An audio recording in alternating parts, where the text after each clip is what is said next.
Shelley propped herself up on her elbow to watch his naked body walk into the bathroom. Frankly, his perfectly pumped-up muscles and elastic buttocks were really worthy of attention.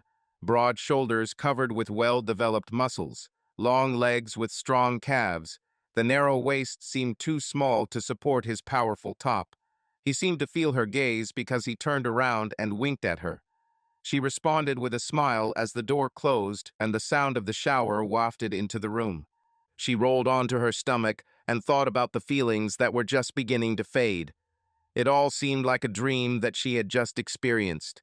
It was impossible for it to be real, but it was real, and that was the problem.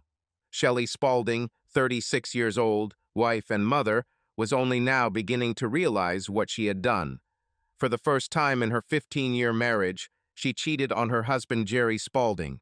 She betrayed him, her daughter Tracy, and the sanctity of the wonderful family they shared, and she did it without thinking. Still, as the thought of what she had done entered her passion-clouded mind, she began to tremble. Her hands suddenly became cold. Her mouth suddenly went dry. Her body, which until now had been the property of her husband and his alone, was no longer relaxed. Now she felt the need to get up, get dressed, and leave. Panic began to take over and forced her to move. She slid off the bed, frantically searched for her underwear, and put them on. Then the same with the skirt and blouse, and finally with the shoes. She stood up, searched, and found her purse and jacket. She grabbed them, rushed to the door, and pulled it open just as the sound of the shower stopped. She walked out and closed the door without making a sound that could attract his attention. She quickly walked down the hallway and up the steps to the first floor and into the lobby. She looked around carefully and saw no one. She walked through the door and stepped forward, not looking left or right. She got into a taxi, which took her back to her car, and then drove away.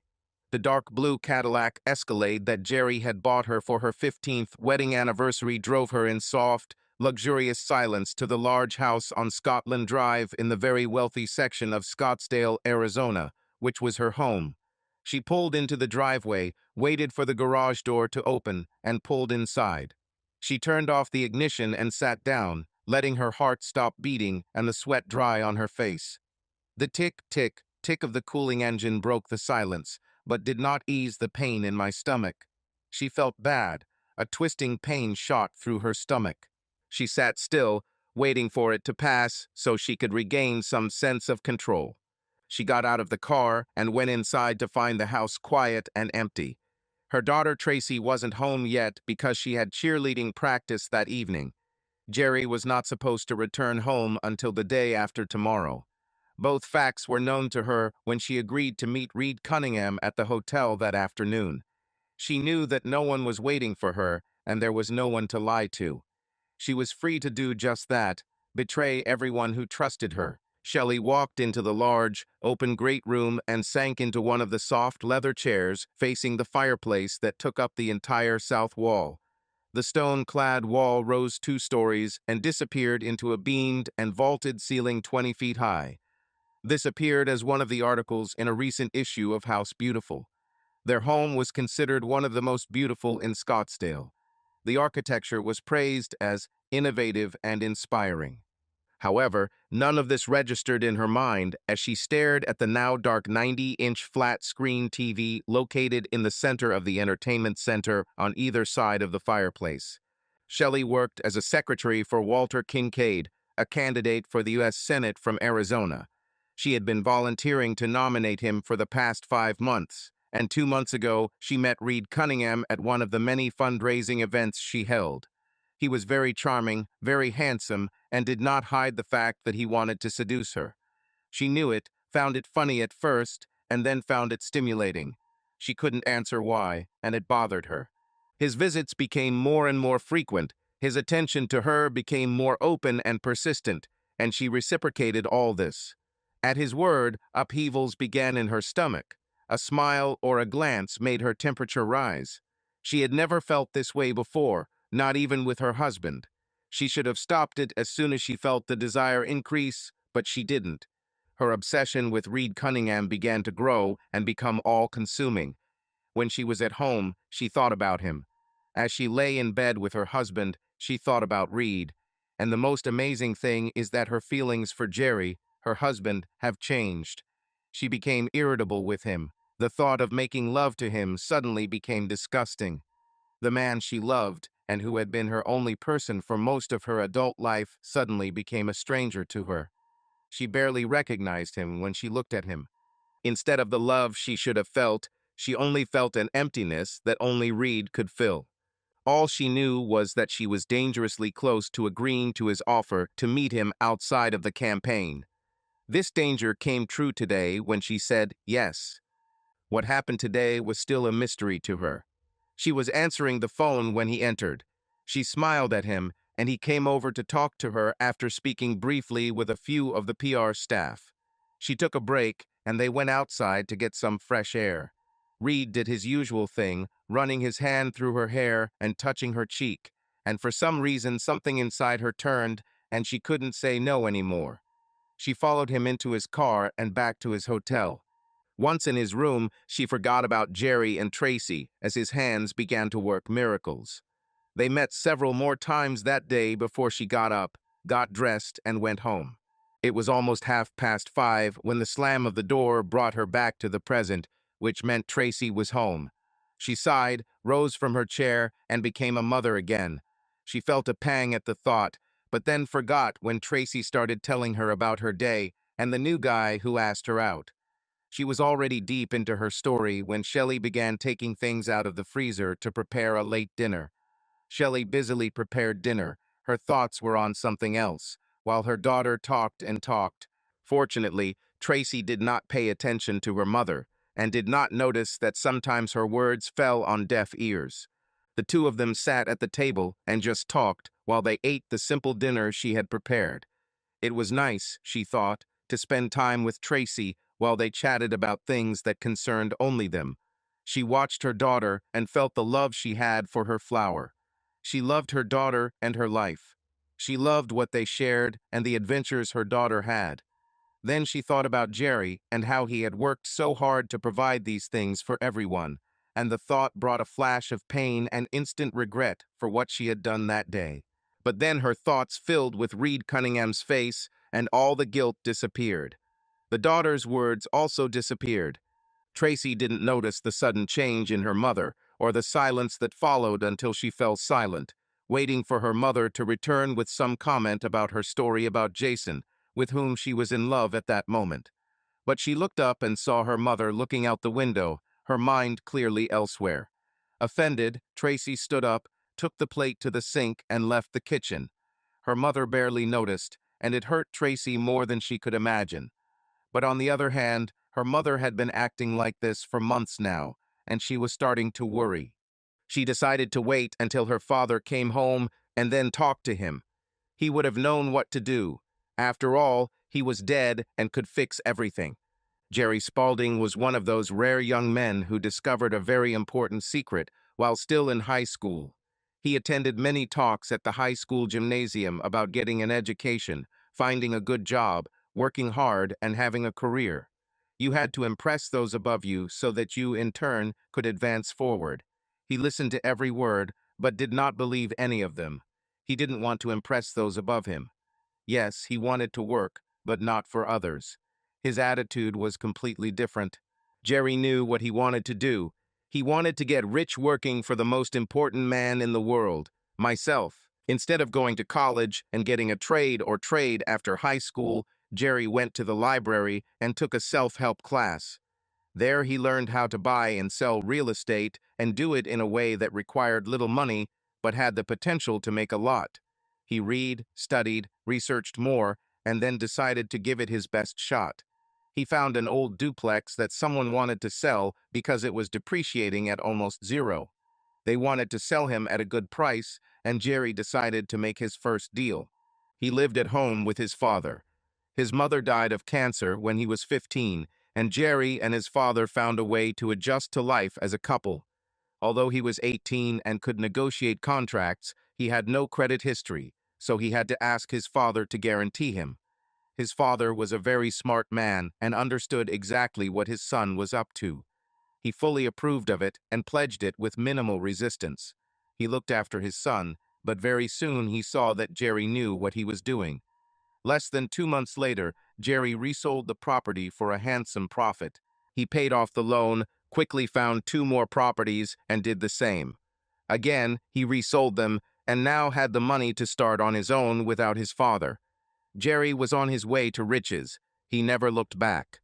When he was 22, he was already a millionaire and was on his way to even greater wealth. His company was doing bigger and bigger deals, and his name was well known in Scottsdale. He was often invited to parties where the rich entertained and made contacts.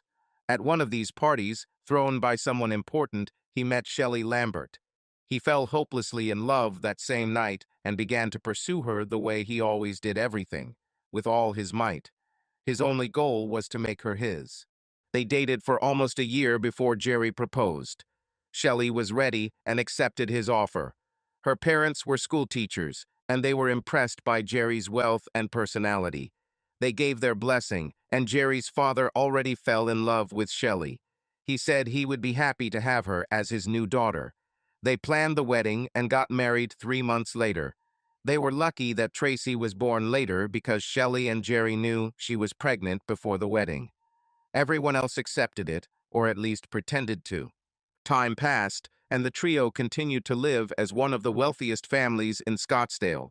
Jerry and Shelley bought the house they now lived in when Tracy was 2 years old, and they had lived there ever since. They expanded their property several times, built a swimming pool, a large terrace with a grill and all amenities, and a large pond with water plants. All this turned their home into one of the showpieces that eventually ended up in the pages of House Beautiful magazine. Although they didn't avoid Shelley getting pregnant again, it didn't happen a second time. When they went to the clinic to find out what the problem might be, they were told that Shelley was unlikely to be able to get pregnant naturally, and in fact, Tracy was almost a miracle. Jerry continued to make deals and make more and more money. Shelley stayed home with her daughter and was involved in local charitable and political activities. As Tracy got older and spent more time outside the home, Shelley became more involved. It was then that she decided to enter the political field, and then, 3 months later, for Walter Kincaid, a candidate for senator from the state of Arizona. Jerry Spalding was happy with his day. He was in Denver and had spent most of the day reviewing contracts he had negotiated with the consortium that owned the piece of land he wanted to purchase.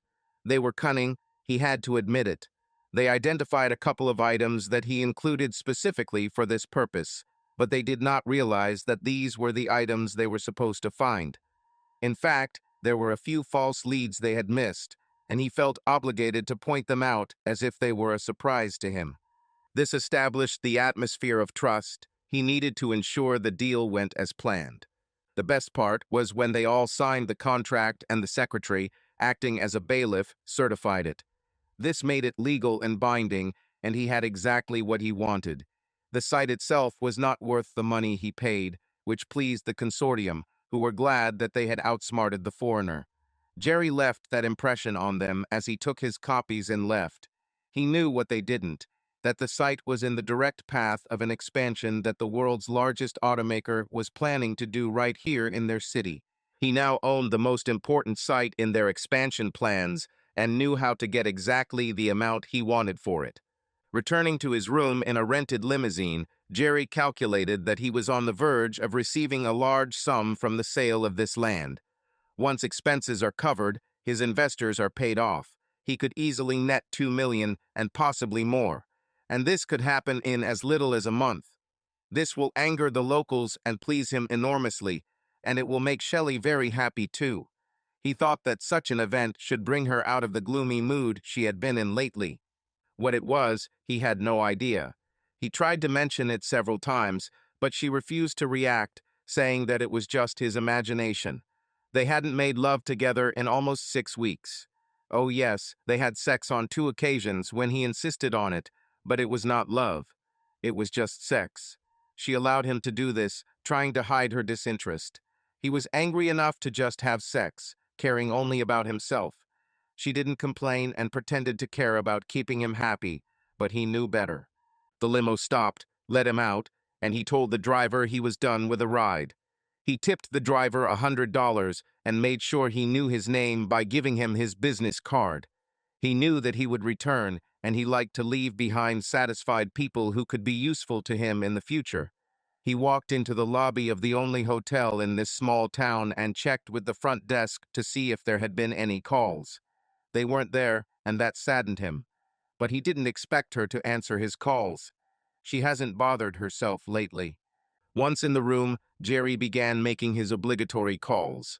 He called his partners to let them know the deal was done and accepted their praise. They were money guys, and once upon a time he needed them more than they needed him. Now things were different. In order to continue to do business with him and make good money from it, they had to buy shares in his corporation, a corporation that he founded himself and which specialized in real estate, but not that related to housing or even business. Jerry bought and sold plots of land that had the potential for huge profits. He was good at this and had an uncanny ability to sense which areas would be in demand and which would fail. Over the course of a few years, he made a small fortune and turned it into even greater profits. His partners were no longer involved in what he was doing, but he still kept them in the loop and offered them opportunities to get involved in some big deals. He thought it was good business practice to maintain a good relationship with them and spread the risks over large projects. It was good for all of them, and they continued to spend big money when he said it was in their best interest.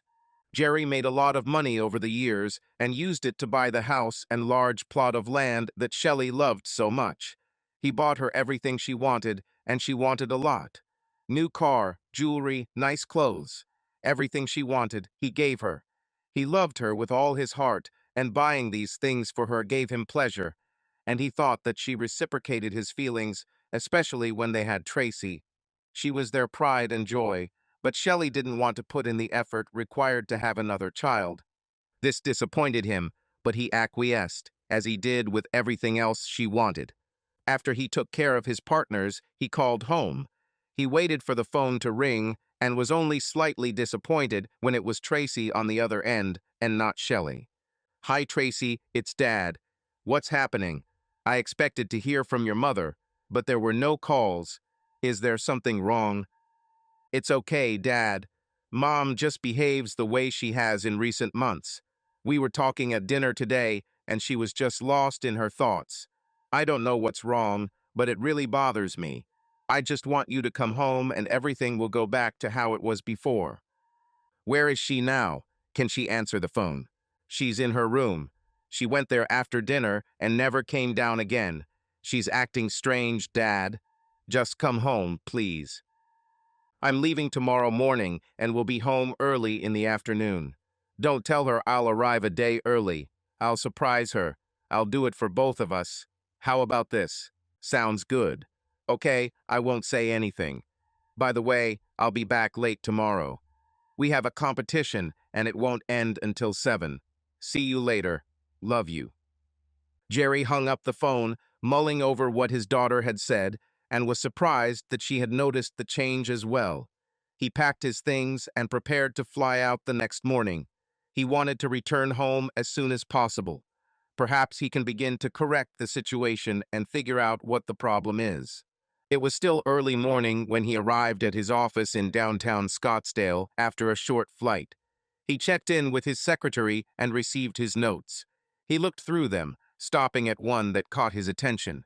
It was from Nikki Prescott, a good friend of his. Her husband was one of the few people he relied on early in his career. His death in an accident 3 years ago was a great loss to him, and he maintained his friendship with Nikki. He cleared his desk and then picked up the phone to call her. When she responded, he spoke calmly to her for a few minutes, updating each other on current events, and then asked how he could help her. Her answer surprised and confused him. "Listen, Jerry, you know I love you to death, and I really like Shelley. But I have to tell you that I'm worried.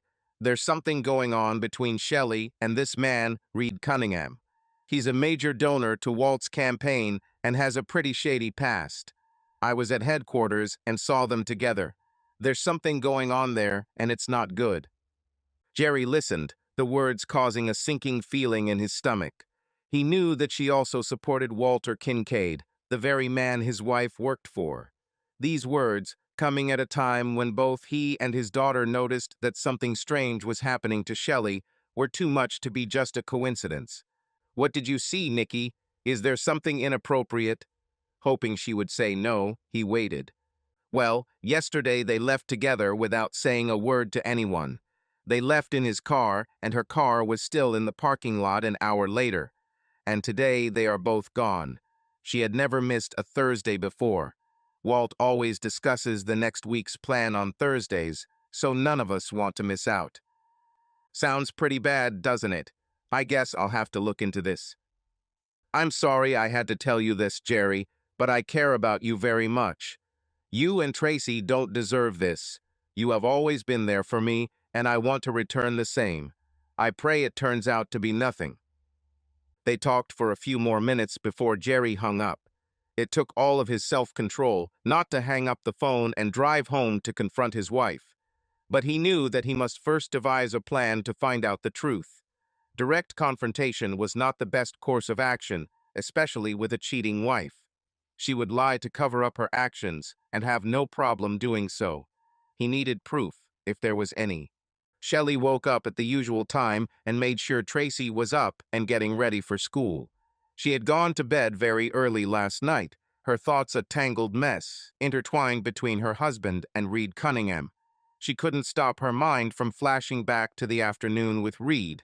She knew it was wrong, and her guilt was strong, but when she remembered his eyes, his lips, that magnificent muscular figure, the guilt receded into the background, and her thoughts about Jerry faded.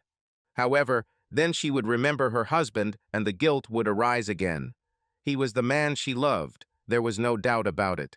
Jerry was her rock, her love, and her future.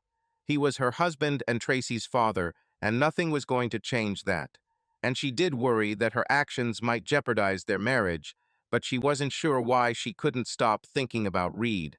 What was it about him that attracted her thoughts? Tracy was in a bad mood this morning when she put 2 slices of bread in the toaster, poured herself a glass of chocolate milk, buttered the toast, and sprinkled it liberally with cinnamon and sugar.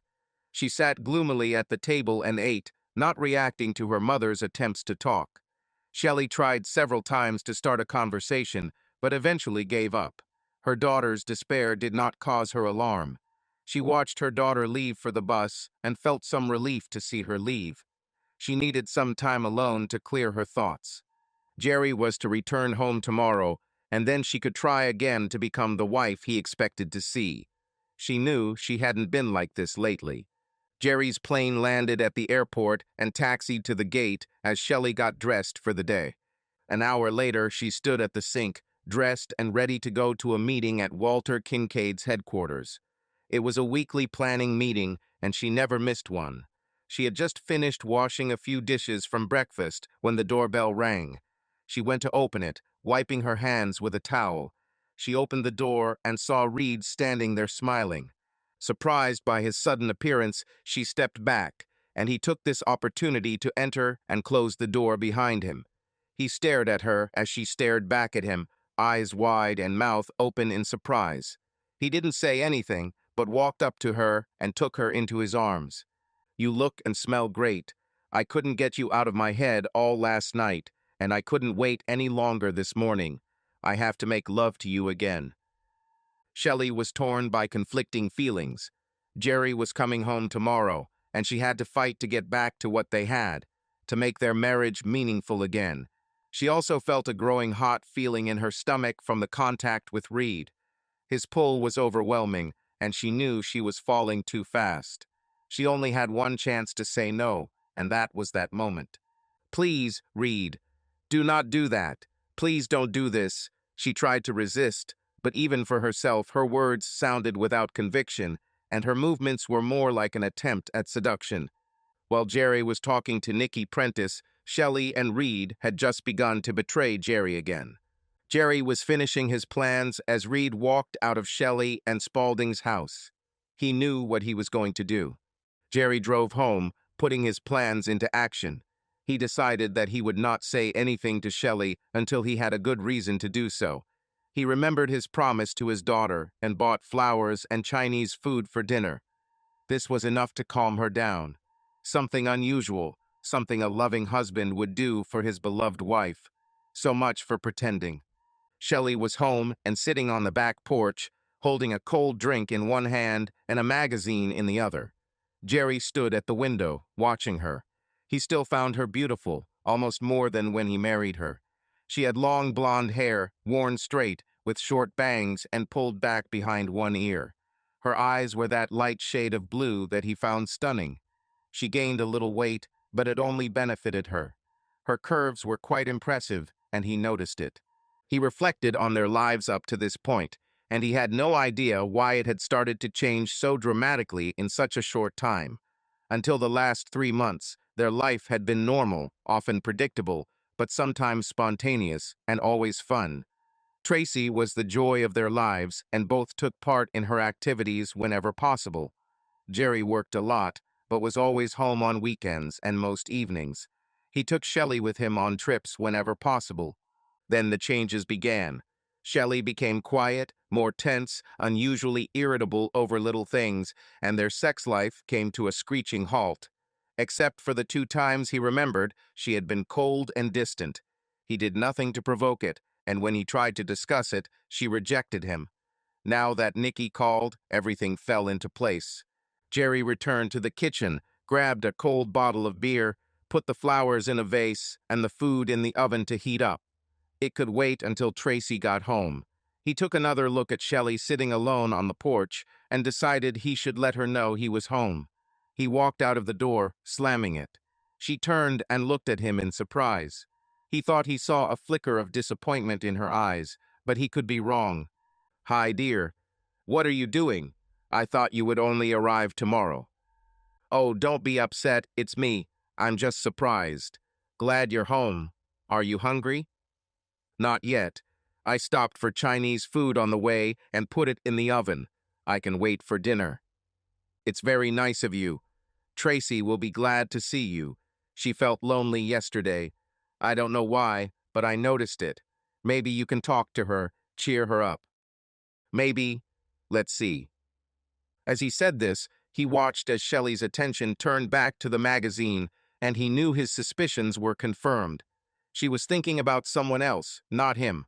The love he usually saw in her eyes when he came home was gone, replaced by indifference.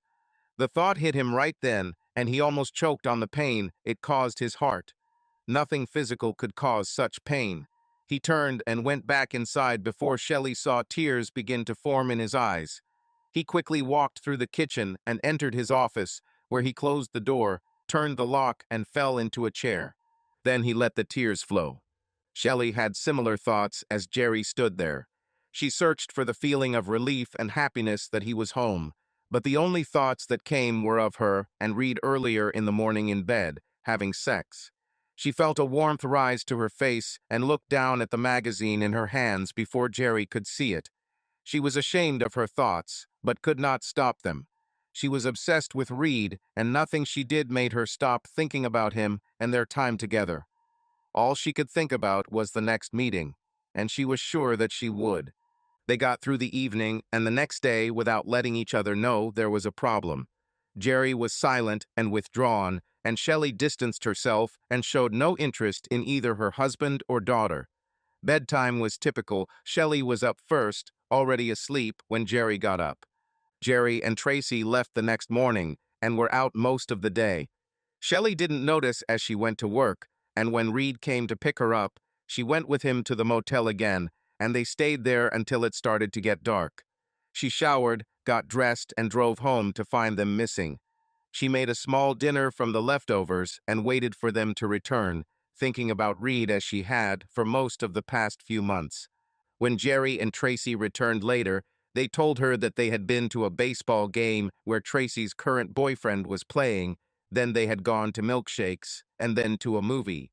Jerry was sitting next to his daughter, and it was hilarious when her boyfriend tried to hug her only to find that Jerry's hand was already there. Tracy took it in stride and enjoyed their time together. Shelley felt a small pang of guilt when she realized she didn't know who Tracy was talking about. Nothing much changed over the next 2 weeks. Shelley met with Reed twice more, pretending to volunteer. It was the following Tuesday when Shelley announced that she was going to work at campaign headquarters for a couple of hours. She was vague about telling Jerry when she would return home. He listened when she called and was calm when she said she might be back late. He agreed to start dinner and take care of Tracy. He hung up and then made his own call. He gave instructions to the person on the other end and told him to call back the next morning. Jerry and Tracy shared a dinner of pizza and Pepsi with hot cinnamon rolls for dessert. Neither of them really missed Shelley, and they enjoyed each other's company. Tracy once mentioned that her mother had been skipping a lot of dinners lately and was not in a good mood when she came home. Jerry allowed her to speak, but did not speak negatively about Shelley. It was noted in his thoughts, however, that Shelley had made a lapse not only in their marriage, but also in her role as a mother. Tracy was probably on the phone with Josh, her boyfriend, in her room, and Jerry was sitting, half asleep, in his chair when Shelley returned home. Jerry noted indifferently that she returned after 7, much later than the campaign usually worked. He didn't say anything when she called to tell him she was back, and he wasn't even surprised when she went upstairs and turned on the shower. He lowered his head to his chest and gave vent to his last tears. He knew it was over, and the pain was back, just as sharp as the first time. Until recently, he maintained a faint hope that he was wrong, and that Nikki was wrong. He prayed for himself and Tracy that it was just a misunderstanding, that she still valued their marriage as sacred. He had prayed that it would be so, but now he was sure that it was all a lie. The reports were convincing. She lived a lie, and her promises were empty words. He controlled his anger and pushed it aside with the control he always prided himself on.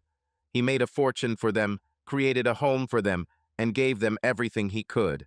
He gave as much of himself as he could and stayed true to his promises to both. His promise to Shelley remained unbroken, and he was proud of it. The temptations and promises of others to make him happy were rejected. He had everything he wanted and needed at home. His wife and daughter were his life. Tracy would get the best he could offer to start her life. Her education was paid for, everything she needed, so she could spend her time where it was needed. He will make her wedding, when it comes, a joyful one for her, and he will make sure that she and the man she chooses get off to a good start in their lives together. This was a lot he could give her no matter what happened to him and his life. He did everything he could to make sure his promises to Tracy were kept. He was proud of this. Jerry spent the night in his office, got up early, and went to the office. He signed the final transaction documents in Denver and made sure they were properly recorded. He planned to transfer this plot as early as next month and earn $2 million from it. The people who wanted the land were Asians, and he made sure that both of those millions that would be his share would go directly into his Swiss bank account, which already contained funds from previous transactions with foreign clients. Neither Shelley nor the U.S. government knew about that money, as it never came in or out of the U.S. The remaining amount will be duly noted and deposited in the corporation's cash register. No problems were expected with the government. As he was finishing the paperwork, the call he had been waiting for arrived. As he listened, the lump in his throat grew larger and almost made him choke from the bitterness that was building inside. He took notes, purred when necessary, and hung up with orders for the courier to bring the final report with photographs. Now he had the evidence he needed, and he had the information he needed. He knew who, where, and when, and this was not a one-time incident. According to his contact, this happened at least 5 times. That was enough. Do not need any more. One time was enough to break the promise forever. Reed Cunningham owned his own company. Cunningham Cabinets and Counters was a small but very prestigious company that provided custom designs for kitchen and bathroom cabinets and countertops and handled the entire construction and installation process for those who could afford only the best. His company didn't even start for less than $100,000. Most of their works were much more expensive, and only the richest could afford them. He was in demand by those who wanted to make an impression. It was also rumored that those who wanted better in other areas could count on him to supply it. Several wealthy matrons had nothing but praise for his abilities. Jerry noted this and other things as well. Although he wanted to hurt Reed Cunningham, He didn't want to hurt a lot of innocent people on top of it. Therefore, since his employees were not at fault, the destruction of the company was ruled out, but Reed was still in the game. His family will suffer, but it will be on his conscience, not Jerry's. Jerry's family would have suffered too, but neither Shelley nor Reed cared about that, right? The fact that Reed was married and had 2 daughters under the age of 5 was his only weakness. The report mentioned that Reed was very attached to his wife and daughters. In his anger, Jerry viewed this weakness as vulnerability. He made complete copies of everything he had, including photographs that clearly showed the two of them together. The photo had made him sick the first time he looked at it, and he still felt a twinge of pain when he copied it for Reed's wife. Well, so be it. Reed and Shelley arranged everything themselves. Let them both be responsible for this. The Jerrys were no longer interested in each other. The next 2 days were full of activities. Jerry closed all his active credit cards, closed all joint accounts, withdrawing exactly half from each of them. He made sure that most of his assets were in corporate accounts that were not jointly owned, and then took all of her jewelry from safe deposit boxes. He went to a jeweler he knew and appraised it all, obtaining a certified certificate of the amount. He sold the jewelry and left half the cash in her account. His lawyer made sure that he knew he would have to pay alimony, but he accepted it as the cost of the divorce. Her betrayal will cost him money, but she and Reed will also pay a heavy price. He stopped at the lawyer's office, signed the divorce papers, and asked that she be notified at home tomorrow at 12:15. Last but not least, he arranged for a copy of the report and photographs to be delivered to Reed Cunningham's wife for her personal acceptance at 11 o'clock tomorrow morning. He spent the last night of his marriage at home with his wife and daughter, not knowing what would happen the next day. Jerry wanted to spare Tracy the pain of divorce, but he had no way to do it. He intended to take her aside as soon as possible and tell her the truth. That was all he could do. Interestingly, Shelley tried to be friendly that evening. She tried to strike up a conversation with Tracy, but Tracy seemed reluctant to let her in. Jerry watched with amusement as Shelley began to get irritated. He was even more amused when Shelley started asking him about his work and what he had been up to lately. Jerry almost laughed out loud when she did this. She never asked about his work. Never in the entire time they were married. He finally laughed, and she got angry at him. He tried to become serious, but to no avail. He eventually stood up and walked out onto the patio, still laughing. He stayed outside until he could pull himself together, and then returned inside to find Tracy gone to her room. He sat down and prepared to spend another night downstairs when Shelley spoke. She seemed angry, and he suspected that she was about to do something that she thought would hurt him. Well, let him try. She didn't know what he was going to do tomorrow, and that he was no longer interested in her plans. I want to go to headquarters tomorrow. They need someone to answer phones and take messages. You do not mind, do you? I know it's Saturday, and I don't feel like going on the weekend, but they really need my help. Jerry almost laughed at that. He knew who really wanted her. He decided he wanted this to end, so he thought about it and replied, I need you to be home tomorrow at noon. There are some documents you need to sign, and they can't wait. I must insist. From noon to 12:30 is all you need. After that, you can do whatever you want. Shelley looked like she wanted to object, but decided it would be out of character. She agreed and went up to the bedroom, thinking to herself that she would call Reed and meet him later in the day. She didn't care when, as long as they could be together. She closed the bedroom door and got dressed for bed. As she lay down, her hand automatically went to the left, where Jerry usually slept. She looked at the empty space and felt a chill run down her spine. She suddenly realized that Jerry had not slept next to her for the past few days. In fact, he hadn't slept with her in longer than she could remember. She felt tears begin to fill her eyes and allowed sadness to overwhelm her. Why did she do this? What was she thinking? Reed had somehow bewitched her, and she couldn't think about anything but him. Her marriage was failing, and it was entirely her fault. Her daughter was moving away from her, and Jerry was laughing at her clumsy attempts to talk to him. And it was stupid. He could see it. What else could he see? Suddenly, she was overcome with fear that she could lose everything she loved, and she knew deep down that she truly loved Tracy and Jerry more than life itself. Damn it, what was she doing? Suddenly, being obsessed with Reed Cunningham seemed stupid. Now the thought of him did not cause a shiver of pleasure, but only a feeling of disgust and fear. She rolled over onto her stomach and pressed her face to the pillow. She began to sob, deep, soul-wrenching sobs that hurt. How did she get to this point in her life? How did she cut Jerry out of her life so easily? How could she give herself to another man who didn't love her? She knew this about Reed, that he didn't love her and only wanted her for sex.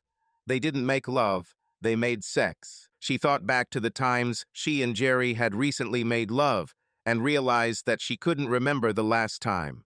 She thought and finally remembered that they had not made love at all. Suddenly, she jumped out of bed and ran to the bathroom. When she collapsed on the bed, she felt bad. She was sweating. She told herself that tomorrow she had to finish everything with Reed. This must stop, and she must dedicate her life to her family and Jerry again. She really loved him. She couldn't imagine her life without him, and it scared her. Tomorrow everything will change, and the rest of her life will be different. She will do everything possible for him. She will do anything to compensate him. Downstairs, Jerry curled up on the couch in his office and closed his eyes. He cried all he could and endured the storm of pain, anger, and all the other emotions that signaled the end of 15 years of his life. Tomorrow would be the first day of the rest of his life, and he intended to make it a big day for the two people who were responsible for it. A few minutes before noon, Jerry came out of the garden where he had spent the morning. He washed his face and hands, took off his dirty shirt and work pants, and changed into a casual shirt and pants. He gave Tracy $50 and sent her and her friends to the mall. He went into his office and closed the door, taking out a report and photographs from a small safe.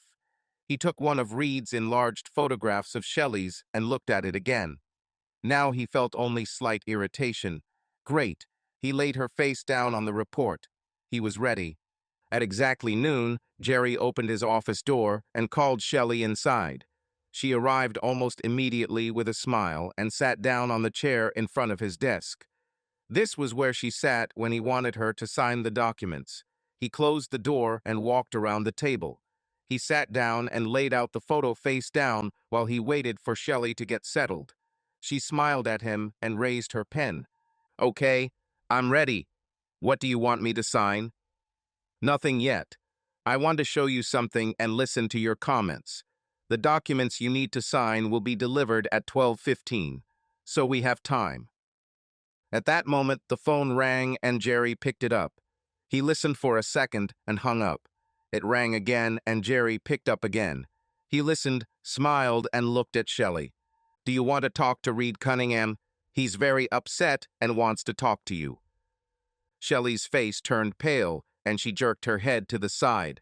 She seemed very nervous as she answered, "No, I don't want to talk to him. Tell him no, just hang up." "Sorry, Mr. Cunningham. She doesn't want to talk to you at the moment. Perhaps she will see you later. Goodbye." The phone rang again, but this time Jerry let it ring. He looked at Shelley and was pleased to see her panic growing. He decided to give her a break, so he unplugged the phone cord to stop the ringing. Shelley wasn't smiling anymore. She looked at Jerry and asked, "Why the delay? You know, I wanted to volunteer today. Why can't we do it now so I can get there?" Shelley wondered why he called her at home. It was crazy on his part. She needed to do this and find out what was going on. She didn't know that Jerry was going to answer that question for her. Jerry pulled the photograph toward him, holding it up so that he could see it and Shelley could only see the back. He looked at her again, felt nothing, and smiled to himself. He could do it. He placed the photograph face up and turned it so Shelley could see it clearly. She looked down and the forced smile on her face immediately disappeared. "You know? How do you know?" "Oh God, not now. Please God, not now. Oh please." Shelley's face became even paler. One hand covered her mouth, and the other grabbed the armrest of the chair. She seemed to sway back and forth, and Jerry was afraid she might faint. He watched in amazement as she actually lost consciousness. Her eyes rolled back into her head, leaving only the whites visible as she swayed to the side. Jerry instinctively tried to catch her before she fell to the floor. He didn't have time, but he picked her up and put the chair back in an upright position. Jerry went and got a glass of water. He returned to the office to see Shelley still unconscious. This bothered Jerry mainly because he wanted her to be conscious when the divorce papers were delivered to her. He didn't feel sympathy for her now. One of the papers was a restraining order prohibiting her from staying in the house, and he wanted to make sure she read it. It took some time and effort, but a picture was worth 1,000 words, and the judge was convinced. Jerry thought for a moment and finally, shrugging his shoulders, walked over to a chair and unceremoniously poured a glass of water over Shelley's head. She shuddered, choked, and came to her senses. She shook her head and wiped her face. She looked down at the photo and began to cry again. "Jerry, please, let me explain how sorry I am. Please, Jerry, let me talk to you. I was crazy. This must be it. Jerry, please let me explain." Jerry was pleased that she had come to her senses and sat down at the table again. He pulled out a few more photographs, all regular size, and threw them at her as she begged him. She barely glanced at them before she pushed them away. "Take them away. They don't mean anything. Reed means nothing. It's over, Jerry. It's finished. I'll never see him again. Never." Jerry then interrupted her. He had no patience to listen to her lies and empty promises. Her actions spoke very clearly, and the meaning was clear.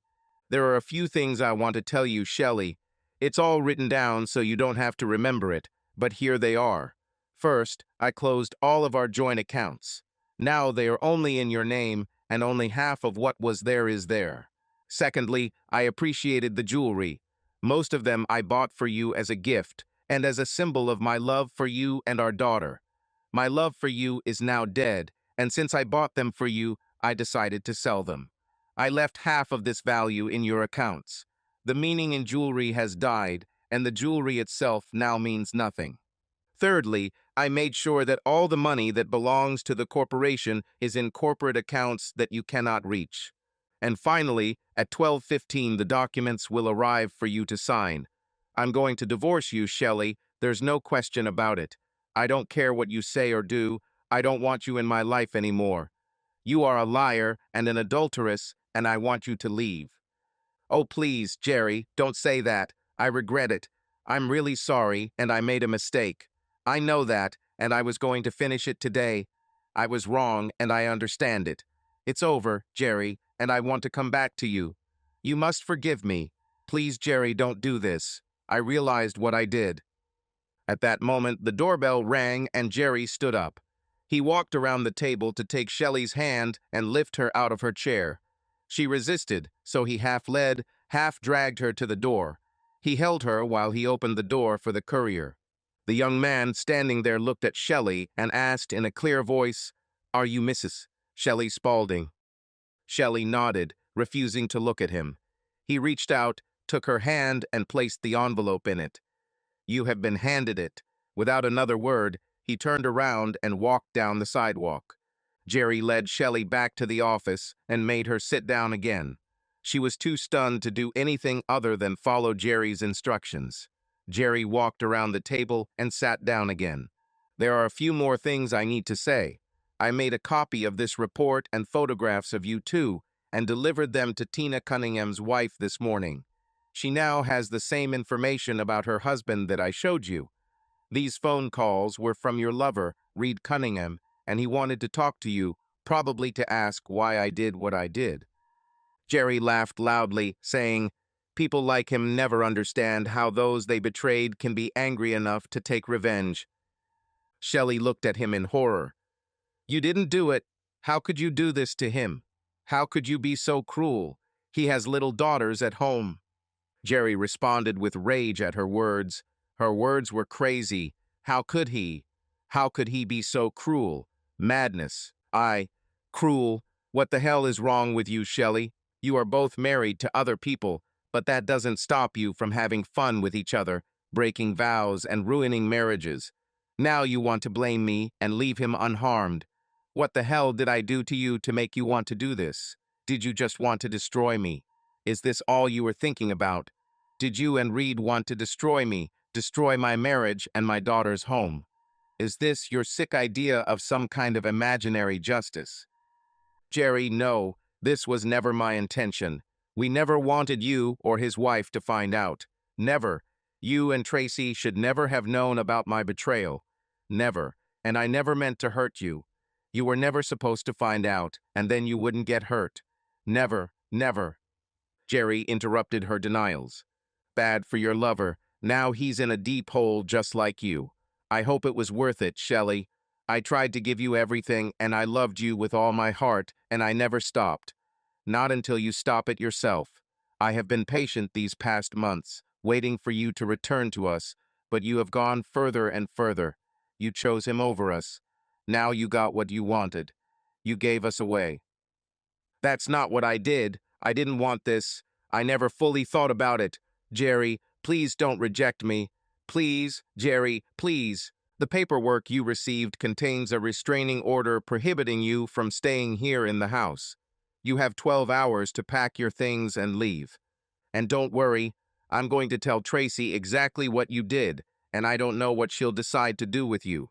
She is old enough to decide for herself who she wants to live with. It will be her choice, but I'll tell her. This is what I promise. Shelley seemed to shrink inside herself. She sat in a chair, defeated and humiliated. Jerry looked at her and found himself lacking compassion.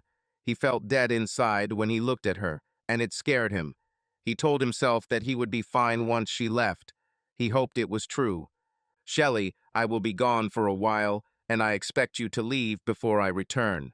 Tracy will be taken care of, so don't worry about her as if you cared about her at all. With your behavior, it was clear that you forgot about her as well as about me and our promises. My lawyer's name is on the package you received. Find yourself a good lawyer and let them sort it out. You should be in a pretty good financial position since this is a community property state, but don't expect much. There will be alimony, and I'm not going to argue with that, but I planned my actions when I found out about you. Since you betrayed me, I wanted to make sure that I betrayed you in return.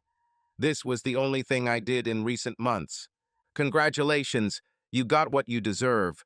We have nothing else worth talking about except goodbye.